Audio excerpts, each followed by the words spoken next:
Hi, it's Kai and welcome back to my channel. Today we're going to be doing a little book review and excerpt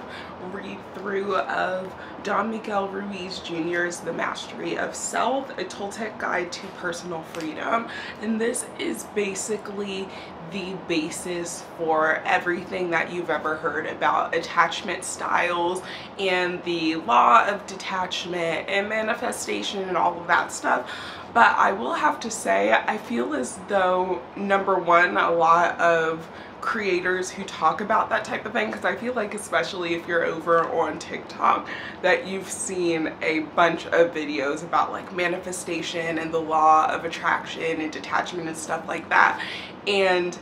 I feel as though the way that it is put over on those platforms is a very commercialized, like you can have anything you want type of vibe to them, whereas when you actually read into like the basis of detaching from a certain idea or an object or anything like that, you realize it's a lot more than just being like, oh, I am so abundant that I don't care if I get this thing or don't get it or have it or not, or whether someone leaves me, or like I have this trust that the world is always going to work in my favor. It's definitely a little bit more of like mindset plus, I guess, like recognize, like, again, personal development. I feel like a lot of people just kind of skip over the personal development piece of it that is very focused in like actually finding out what your personal beliefs are about things that you enjoy to do, things you don't enjoy to do, like all of that type of stuff, like the beliefs that you held when you were younger versus whether or not you still want to hold on to those beliefs. I will say sometimes books like this and like self-help and self-development books, it can get a little bit hippy-dippy, and especially as like a Black person, it sometimes seems a little bit oversimplified. And even though the author continuously will, like, as I was reading this, I'll be like, I don't know if I can exactly do that in practice, because in the real world it's not just like I can detach from, for instance, like my Blackness. I can detach as far as I can from the way that Blackness is perceived by other people, the way that I should act because of my skin tone and things like that. But as far as actually being out in the real world and interacting with people, I just can't detach from the reality that I am Black and people will treat me differently, or some people will treat me differently, whether positively or negatively, because of that. So I guess where it comes in is like balancing and being like, instead of assuming that everyone is going to treat me negatively, especially with me being like in a very Black dominated city like Atlanta, where I get to see myself represented and see people who look like me just out and about all of the time. It's more so kind of having that mindset shift, or like when I was younger believing, oh, you're ugly, you're not attractive, you're not pretty, all of these things about myself, because I lived in an area that was conventionally or predominantly very white, and I grew up in an area and in classes like where I was one of,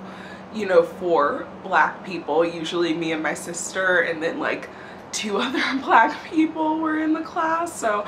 things like that, like getting rid of that conditioning, which some of that I did by myself. And I feel like the reason I again had a little bit of an understanding of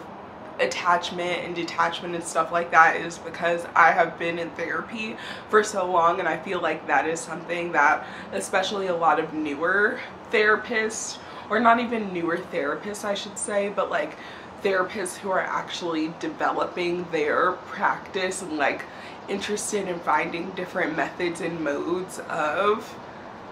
providing therapy to you, I feel like they have tried to, like, some of them have done well with explaining the ideas of this book. I don't know whether they themselves have not read this or aren't like familiar with Toltec, the Toltec I guess, way of life or what, or if it was just like, okay, they're reading all of these articles and things that are, I guess,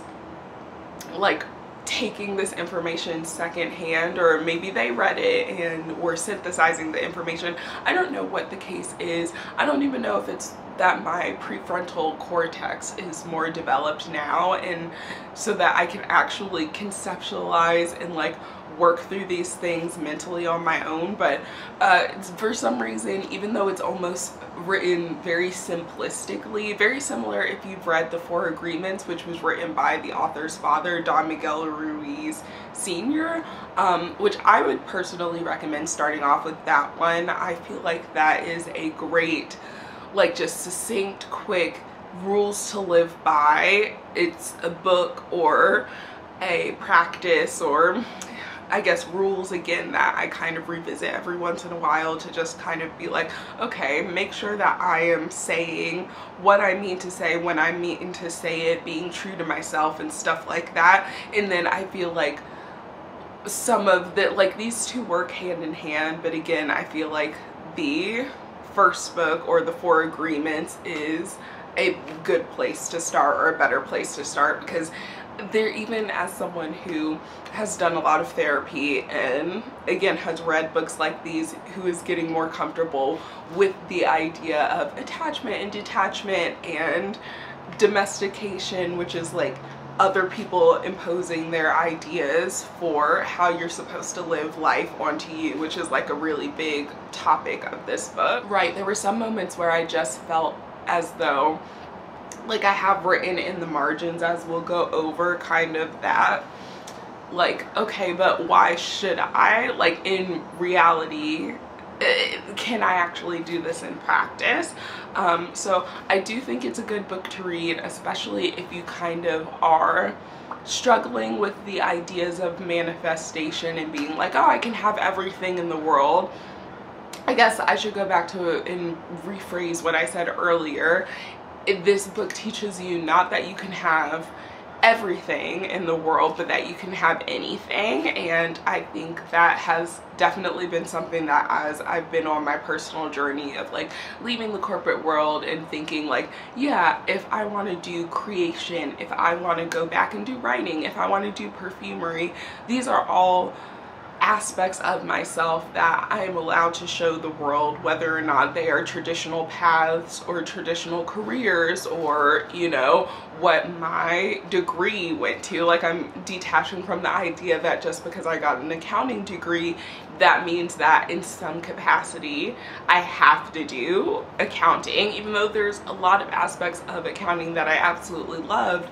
As far as, again, I've talked a lot about the corporate environment. My last two, like, Chatty Get Ready With Me's were all about, like, leaving the corporate environment, and something that I have really become comfortable with is just the fact that I am not the problem, the environment is. So that's kind of detaching from, again, thinking that I absolutely have to work with my degree in order to be comfortable, to live in the places that I want, to have the life that I want, and things of that nature. Anyway, let's get into what I have tabbed. I tabbed a lot of things, honestly, because like I said, these books, especially like self-help books, they can either promote a very visceral response because I do actually need to reflect more, or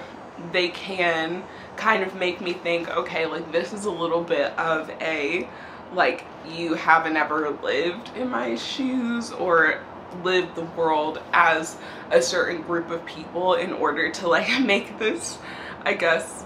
assumption that this is actually something you're able to do in practice, if that makes sense. By the way, I'm drinking this Culture Pop. I got it from Sprouts. I had never seen this brand before, or maybe I'd seen it there but just was never like interested. But this flavor, wild berries and lime, it's like a light crisp blueberry. It kind of tastes like a blueberry mojito, like it would be in that type of thing. So that's what I'm drinking today. Anyway, this is what the introduction starts off as. Imagine for a moment that you are in a dream. In this dream, you find yourself at a huge party with thousands of people where you're the only sober person and everyone else is drunk. And as someone who is now over 2 years sober, this has happened to me a few times, and it's definitely an interesting like sight to see. Anyway, the other party goers are in varying states of intoxication. A few people have had just 1 or 2 drinks and are only tipsy. Most fall into the realm of general drunkenness, and a handful are so drunk that they're making spectacles of themselves in all sorts of colorful ways. They may have even blacked out as their actions seem completely out of their control. So it's kind of basically starting off saying that we're all in this dream, which is basically our collective consciousness, the world that we are all creating by our actions, both individual and collective actions. And there are, of course, people who think that you should live your life in a very specific way, or that you have to live your life in a very specific way in order to be successful or to have certain things, and that, you know, people who don't live their lives in this way are either the exception to the rule, or they are the reason that people end up, like, say, homeless, or end up without any family members who want to be around them, and all of these different things. And so I really liked the analogy that we're all in different levels of drunkenness, because some of us are like sipping, for lack of a better, I guess, like metaphor, are sipping the Kool-Aid that, again, we have to have this certain life. We have to maybe go to college and get a degree, and even now for people, go and get a master's degree in order to be able to have stability, to make money, to have high earning potential, where that is not true. And also, for some people like myself, I am unlearning, I guess, that I not only need a whole bunch of things and need to be making a whole bunch of money in order to live, I guess, happily and sustain myself, but that, like, you know, in reality, not to get all biggie on everyone, but sometimes more money, more problems. I've been thinking about lately how you know, because I was just like, okay, I need to get an apartment near where I work, or, you know, within commuting distance, because I don't want to have a 40 or more minute commute every single day, and like it has to be this, that, and the other. I have to have enough space to be able to have a work from home setup. And again, now I am not at that job, and I'm coming to the realization of, oh, I think having too much space, like having too big of an apartment, actually makes me hold on to more clutter and stuff that I normally would get rid of, and that me being in a smaller space might actually be better for me, especially for my ADHD. So for a lot of people, like, you know, the bigger the better. That is kind of like an expectation that we have. Or again, some people are like, oh, buy a house instead of rent an apartment, and that's basically the kind of idea behind our levels of drunkenness. Like, everyone has different levels of feeding into this certain idea of something that's happening, and then there's some people who, again, are sober, who are able to look at everything at a more objective view, or at least an objective viewpoint for that moment, and say, okay, here is what actually is happening versus what isn't happening. So again, I thought that was a really compelling way actually to start off the book, and to kind of introduce the idea of attachment and domestication. The next portion that I have tabbed is kind of about the perception is reality trap, I guess. And this is a kind of concept that I sometimes have trouble with, because like people at my old job, for instance, would always say perception is reality, and I would be like, I don't think so, because there's a lot of things, again, the like level of drunkenness, your personal biases and beliefs that go into whether you are perceiving someone a certain way, but there is a certain, I guess, truth to that, because for instance, this says you shapeshift only in their perception. Like, I could say the same things, which I often do, like say the same things in the exact same way to multiple different people, and all of them are going to perceive what I said differently, especially as a more reserved Black girl. Like, everyone projects a attitude onto me that I don't have, when in reality I was shy, or they project a problem onto me that isn't really there because I was shy. And something in particular that made me think about this was doing my capstone project for my graduate class, and me and one of my friends at the time would eat lunch separately from everyone else, because I grew up having peanut allergies, and I didn't start eating in the lunchroom with other people until halfway through 8th grade, which means I missed out on a lot of like the crucial lunchtime socialization, on top of, like, you know, as an adult being diagnosed with generalized anxiety disorder and social anxiety disorder. But since I was young, because I was a very shy Black girl, everyone thought I was stuck up. I had so many people say that, oh, I thought you were a bitch before I actually like talked to you. And I was like, well, I mean, I appreciate you for, I guess, changing that opinion, but like, I haven't done anything different. The only difference is that like, you've spent more time around me and you just realize that I'm a ball of anxiety. But anyway, I put in my capstone project something about that the socialization aspect of the corporate world was what I was the most worried about, which, I mean, that came to fruition, didn't it? And the feedback that I got on my project from like the head director of my program was like, oh, I thought you didn't like the food and that's why you didn't eat lunch with everyone. I didn't realize it was because you had social anxiety and like you struggled with this and like didn't eat in lunchrooms as a kid. And so it's just kind of like, yeah, the underlying crux and facts of the situation of me not eating lunch with everyone else, like, that was there, but there was also that aspect of like, it was never about everyone else or about the food or anything. It was always about just me and my life experiences and my mental health. So you really do, to a certain extent, like, other people's perception of you shapes their reality. But kind of, I feel like the idea of this book is not letting that other person's perception shape your personal reality. Like, just because, again, other people thought that I was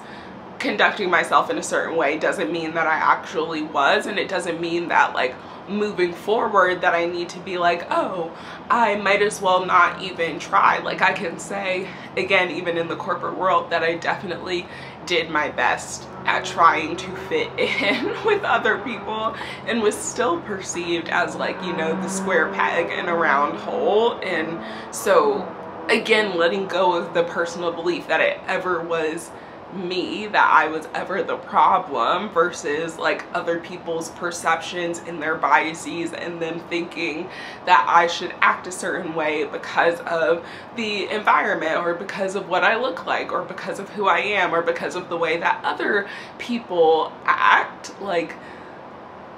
it's, you know, all of those things, like letting go of that, I think it's partially what led me to be able to be like, okay, I can leave my job or leave the corporate environment. It's okay if I'm not using my degree, because I would rather be true to myself than to have this constant perception be placed on me that isn't who I am.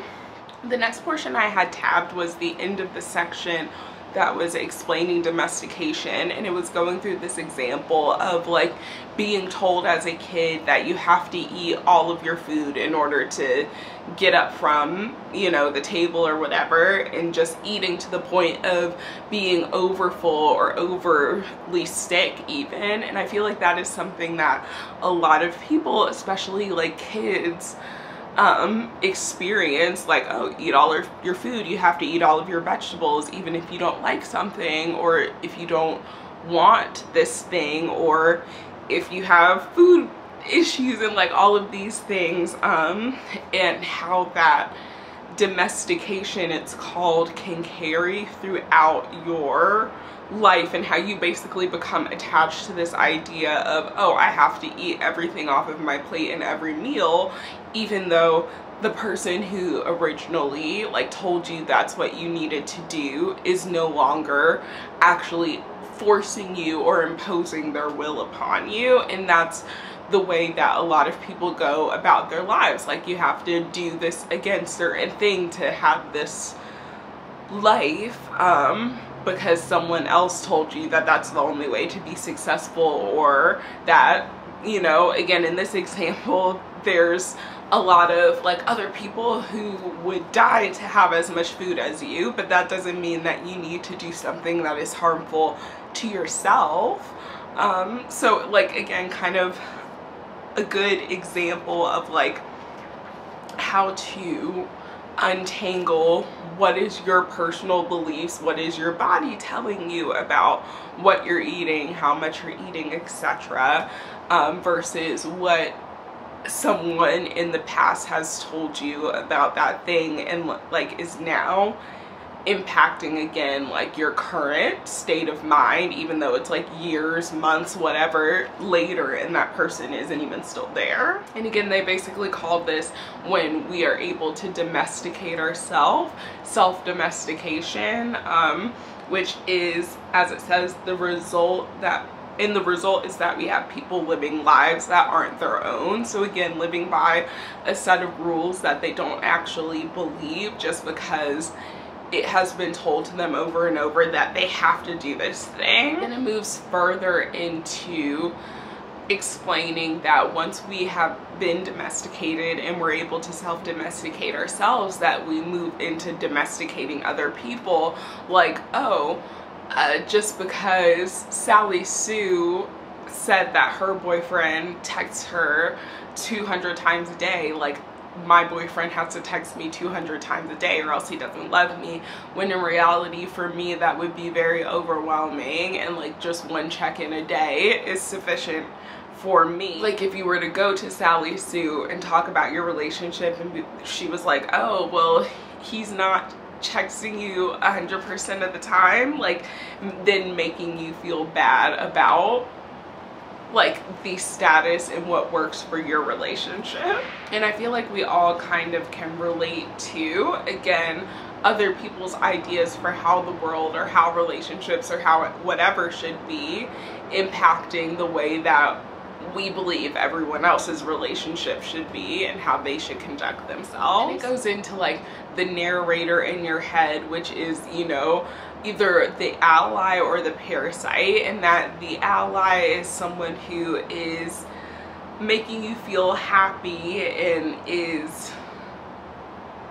I guess, part of it. Says neither the parasite nor the ally is the authentic self, and this was where it started getting a little bit like this concept of the authentic self, because it's just like, I think, I guess where it was trying to go was that like you're whole regardless, but like to me it was just like, I feel like the version of myself that is less critical, or like my ally, is more so my authentic self than like the very self-critical, because usually I can trace back my self-critical thoughts to someone who is not me, but I can't always trace back positive thoughts that I think about myself to other people. Some of them are just like because I think positively about myself. So that was one of the things where it started just getting a little bit like, I don't know what's going on. I wanted to go to specifically where I was writing in the margins, because I don't want to like give you guys all of the book. And also there are different like, what is that called, exercises and stuff throughout the book as well. So let me see. Okay, here's where I'm starting to tab things, and it was in particular where it started talking about the dream of the planet and the conflict and how differing personal beliefs impact, I guess, our ability to like respect one another or believe that we can live our lives in different ways. And this one that it says an emotional reaction leaves you stuck, unable to move forward until you look more deeply at whatever the emotion is trying to tell you. And this is something that, again, kind of throwing it back to like the corporate world and stuff like that, where I feel so strongly about the fact that there is this patriarchal, I feel like, connotation between like emotional being bad and logical being good, when in reality, just like it says here, you have to look deeply at whatever the emotion is telling you, but completely blocking off that emotion and like acting like it doesn't exist, or, you know, not having any emotional reactions. And maybe this is just the fact that I've come off of Prozac recently, and that obviously is making my emotions much stronger. And Prozac was very like sedating to me, but being off of Prozac has actually like made me have an appreciation for my emotions so much, because it tells me what I actually give a shit about. So I am a person, like, I don't really agree with the paradox between emotion and logic. Of course, the ways in which you can act on emotion can be negative and can have negative consequences, but there are a lot of things that have come positively out of emotions, and out of emotions that are not just seen as happiness and acceptance and contentment. Like, something that has really changed my life is like me being jealous of people who have happy romantic relationships, and not jealous in a way in which I sabotage those relationships or like talk down about them, but that jealousy made me realize, as someone who spent their whole life being like, oh, I don't really care about relationships, if I get married or don't get married, like whatever, that it's something that I want, like love and deep companionship and potentially even getting married are all things that I actually do want for myself, and that it's not a bad thing for me to openly exclaim that. It's not a bad thing for me to feel a sense of longing or jealousy when I see others with something that I perceive that I want and don't have, you know what I'm saying? So I don't really believe in the juxtaposition or like putting emotions and logic on two different sides. I feel like you personally need emotion in order to make logical decisions, and part of the issue with like currently where we're at is like we see certain things as being purely emotional and certain things as being purely logical, when in reality it is a spectrum. And I don't think there is any such thing as completely detaching an emotion from logic or logic to emotion, because like at the end of the day, we're all going to have certain opinions or hold certain beliefs because we believe, like, I don't know how to explain them, explain it exactly, but because it's either doing something for us, it's either keeping us safe, or we perceive it's keeping us safe, or it is helpful to us or something like that. So I think if emotions, and also from like a biological standpoint, and I'm not usually the person who gets into biological and evolution and stuff like that, but don't you think if emotions were so bad for us that it would have been bred out? Like people who have prefrontal cortexes or parts of the brain that are less able to empathize and less able to show emotion would again be bred out of existence. I mean, just saying. So that was my little like challenge the author type of moment. And then also like when it was talking about like attachment to a belief or an idea, the sentence, there's a big difference between defending a belief that protects your physical being and a belief that simply supports a position your ego holds dear. And again, as someone who has like trauma and who has a lot of instances where defending my personal beliefs did both protect me physically and emotionally, and I'm sure parts of my ego, that felt a little bit gaslighty. And that's where sometimes, again, these self-help books can be almost more harmful if you're not in a place where you can detach some of the ideas that are being said, because again, this goes kind of the very like chill out, everything is great like type of instance or vibe, whereas I feel like if this same book were written, or these same ideas were written about from a person who did have very deep traumas, who maybe experienced physical or sexual abuse or any number of again, traumatic things in their life, that some of the way that maybe things are phrased would have been phrased differently so that it felt a little bit more trauma informed. One of the last things that I had marked was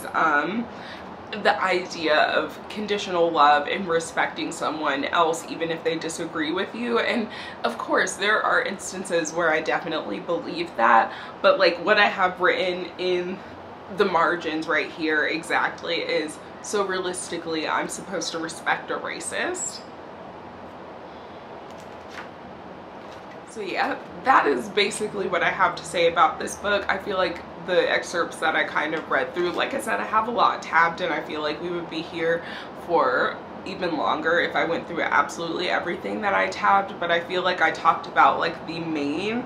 points, and of course it goes into like forgiveness and things like that. I do feel as though, like I have said multiple times, that if you aren't able to kind of